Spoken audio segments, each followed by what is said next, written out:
नमस्कार, मैं ताजा पॉइंट न्यूज चैनल से आपका शुभ दिन। बहुत कम समय में पूरे देश की खबरों पर नजर डालते हैं, जिन्हें गोदी झूठी बिकी हुई मीडिया आपसे हमेशा छुपाती है। लेकिन हम उसे आपको डायरेक्ट बताते हैं, बिना किसी दबाव के। लेकिन बहुत से भाई ऐसे हैं जो फिर भी लाइक सब्सक्राइब नहीं करते और ना यही बताते हैं कि कहां से हमारी वीडियो को देख रहे हैं। चलो बहरहाल आपकी मर्जी। आज की पहली सबसे बड़ी खबर।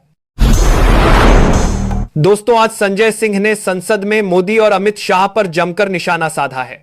पहले इस वीडियो को देखिए, फिर इस पर विस्तार से बात करते हैं।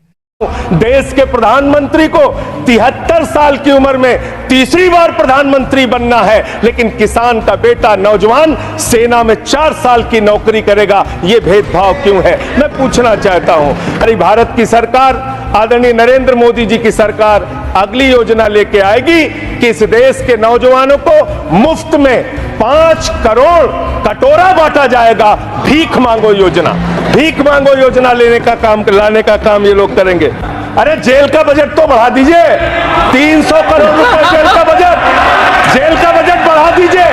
अरे अभी हमको जेल में भेजा है, कल तुमको जेल में आना है, तुम सबको जेल में आना है। जेल का बजट बढ़ा दो, जेलों को ठीक कर दो। दोस्तों, देश के प्रधानमंत्री मोदी 73 साल की उम्र में तीसरी बार प्रधानमंत्री बन सकते हैं, लेकिन किसान का बेटा नौजवान सेना में 4 साल का नौकरी करेगा। यह भेदभाव नहीं तो और क्या है। यह सरकार नौकरी रोजगार सब खत्म करती जा रही है और सिर्फ अदानी अंबानी के लिए काम कर रही है। चलिए बढ़ते हैं अगली सबसे बड़ी खबर पर। देश में वोट चोरी के आरोपों के बीच प्रियंका गांधी ने संसद में साफ साफ कह दिया कि अगर इतनी ही ईमानदारी है तो चुनाव बैलेट पेपर पर करा लीजिए। इससे सच सामने आ जाएगा। दूध का दूध, पानी का पानी हो जाएगा, क्योंकि वोट चोरी पर इनके पास कोई ठोस जवाब नहीं होता। बस वही पुराने ऊल जलूल तंज, कांग्रेस तुम्हारी भैंस चुरा ले जाएगी, मंगलसूत्र चुरा ले जाएगी, यही बोलकर लोगों का ध्यान भटकाते हैं। लेकिन आज जब प्रियंका गांधी ने संसद में जवाब दिया तो बीजेपी की बोलती ही बंद हो गई। ऐसा हुआ वैसा हुआ, 1975 में जो हुआ तो सीख लीजिए ना। आप भी अपनी गलतियों के लिए माफी मांग लीजिए। आप भी बैलेट पे चुनाव कर लीजिए। दूध का दूध, पानी का पानी हो जाएगा। सरकारों को पैसों के बल पर गिरा देते हैं। मेरा आग्रह है कि अपन संविधान में सकारात्मक बोले।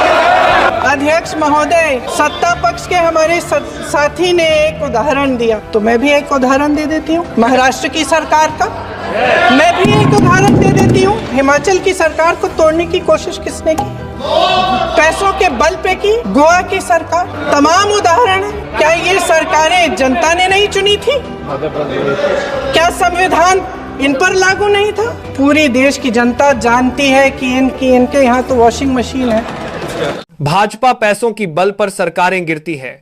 अगर सरकार सच में ईमानदारी से काम कर रही है और चुनावों को पूरी पारदर्शिता के साथ करवा रही है, तो फिर देश में सभी चुनाव बैलेट पेपर से कराने में क्या दिक्कत है? आखिर बैलेट पेपर पर वापस जाने से कौन सा खतरा है? इस सवाल का कोई ठोस जवाब चुनाव आयोग के पास भी नहीं है। आयोग हमेशा चुप रहता है और कई बार उसका झुकाव खुले तौर पर बीजेपी के पक्ष में दिखाई देता है। इसका सीधा असर संविधान पर पड़ रहा है। लोकतांत्रिक प्रक्रियाएं कमजोर हो रही हैं और संविधान को धीरे धीरे कमजोर किया जा रहा है। चलिए बढ़ते हैं अगली सबसे बड़ी खबर पर। अब जरा यह तस्वीर देखिए अमित शाह का।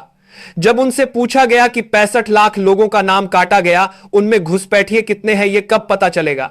इस पर उन्होंने क्या कहा, सुनिए। में ही हमने देखा 65 लाख लोग निकाल कर साइड कर दिए। इसमें घुसपैठिए कितने हैं, ये कब पता चलेगा, ये कब सार्वजनिक होगा? मगर क्यों जानना है आपको? जानना है कितने घुसपैठिए थे? नहीं, ये जानने का जरूरत इसलिए नहीं है कि जिन लोगों ने स्वीकार कर दिया हम हमारे देश के नागरिक नहीं है, वो लोग आए ही नहीं। गृह मंत्री जी और भारतीय जनता पार्टी के लोगों को लगता है कि इस देश का हर व्यक्ति गंवार है, अनपढ़ है, जाहिल है, उसको किसी बात की कोई समझ नहीं है। सही बात है। इस पर मूर्ति नैन लिखती है, गधा भी अपने मालिक के प्रति जवाबदेह होता है, लेकिन यह सरकार किसी के प्रति नहीं। घुसपैठिया बताओ और वोट काट दो। समस्या तो सबको पता है, समाधान सुनिए साहब। बीएलओ पर मुकदमा करो अगर उसने आपके घर आए बिना ही वोट काटा है। पूरी एसआईआर प्रक्रिया ही अवैध हो जाएगी। देश के हर उस नागरिक को यह करना चाहिए जिसका वोट अवैध तरीके से काटा गया है। खैर, कितने वोट कटे ये जानना ही क्यों है? कौन थे वे लोग जिनके वोट काट दिए गए? कितने थे घुसपैठिए, कहां से आए थे, ये जानना ही क्यों है? इनसे सवाल नहीं पूछ सकते। ये लोग तय कर देते हैं कि आपको वही करना है जो हम कह रहे हैं। हम जितना कह रहे हैं उतना सोचो और उतना ही सुनो जितना हम सुनवाना चाहते हैं। क्यों सवाल पूछने से इतनी बौखलाहट क्यों हो रही है? चलिए बढ़ते हैं अगली सबसे बड़ी खबर पर। सोचिए, भगवान राम पर अगर किसी नेता या मौलाना ने ऐसी बात कही होती तो देश भर में आग लग जाती। लेकिन वही बात जब बाबा बागेश्वर ने कही तो पूरे हिंदू राष्ट्र गैंग की आवाज अचानक क्यों बंद हो गई? आखिर चुप्पी किस बात की है? पहले इस वीडियो को देखिए, फिर इस पर विस्तार से बात करते हैं। राम जी के 5 बाप थे। 5 कितने? राम जी के 5 पिताजी हैं। विचित्र बात है, स्वीकार करना बड़ा मुश्किल है, पर सत्य बात है। 5 पिता। पहले पिता अग्निदेव। सुनना, राम जी के 5 पिता, ये तुम्हें कहीं लेख में नहीं मिलेगा। अब पूछ भी मत लेना कि किस लेख में है। सुन रहे हैं आप क्या कहा जा रहा है? यह बात सच में विचित्र है और स्वीकार करना मुश्किल भी, क्योंकि यह बयान खुद बाबा बागेश्वर ने दिया है।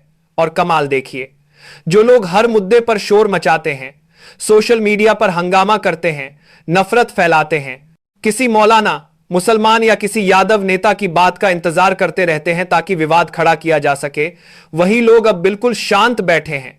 इस पर किसी यादव लिखा है कि श्री राम जी के 5 पिता हैं पंडित धीरेन्द्र शास्त्री। सोचिए, यही बात अगर अखिलेश यादव या तेजस्वी यादव जैसे किसी नेता ने कह दी होती तो कुछ खास जगहों और खास वर्गों में आग लग जाती, धुआं उठने लगता, माहौल गर्म हो जाता। लेकिन क्योंकि यह बात बाबा बागेश्वर ने कही है, इसीलिए सब खामोश हैं। वही पुरानी कहावत याद आती है, तुम्हारा कुत्ता कुत्ता और हमारा कुत्ता टॉमी। चलिए बढ़ते हैं अगली सबसे बड़ी खबर पर। दोस्तों, भाजपा से जब सवाल पूछो तो आपने 11 साल में क्या क्या किया, तो उनके पास कोई जवाब नहीं होता। इसी पर इमरान प्रतापगढ़ी ने मोदी और अमित शाह की बोलती बंद कर दी है। सुनिए। नेहरू को कोसने से अर्थव्यवस्था नहीं सुधरेगी, उसके लिए डॉक्टर मनमोहन सिंह साहब की अर्थ नीति अपनानी पड़ेगी। पिछले 11 साल से नेहरू जी को कोस रहे हैं, आखिर कब तक कोसिएगा? थोड़ा पंडित नेहरू जी के बारे में पढ़िए, तब पता चले कि पंडित नेहरू की शख्सियत का नाम है। दुनिया का पहला ऐसा राजनेता, आजादी के लिए, देश की आजादी के लिए 3259 दिन अंग्रेजों की जेल में बिताए। पंडित नेहरू एक ऐसे महान शख्स जिनके पिता पंडित मोतीलाल नेहरू, जिनकी बहन विजय लक्ष्मी पंडित, जिनके बहनोई पंडित रंजीत सीताराम, जिनकी बेटी इंदिरा गांधी, जिनके दामाद फिरोज गांधी, सब ने अंग्रेजों से लड़ते हुए स्वतंत्रता आंदोलन में जेल काटी। आप किस मुंह से उनकी लकीर छोटी करने की बात करते हैं? नहीं कर पाइएगा, 7 जन्मों में नहीं कर पाइएगा, क्योंकि जिस्म की मौत कोई मौत नहीं होती है। जिस्म मिट जाने से इंसान नहीं मर जाते, धड़कने रुकने से अरमान नहीं मर जाते, सांसें थम जाने से ऐलान नहीं मर जाते। जिस्म की मौत कोई मौत नहीं होती है। दोस्तों, नेहरू जी की तुलना मोदी और अमित शाह से नहीं किया जा सकता। नेहरू जी और डॉक्टर मनमोहन सिंह जी ने जो भी कुछ देश के लिए किया और बनाया है, उसे आज के सरकार द्वारा अदानी और अंबानी को बेचा जा रहा है। इस पर आपकी क्या राय है? कमेंट करके जरूर बताएं।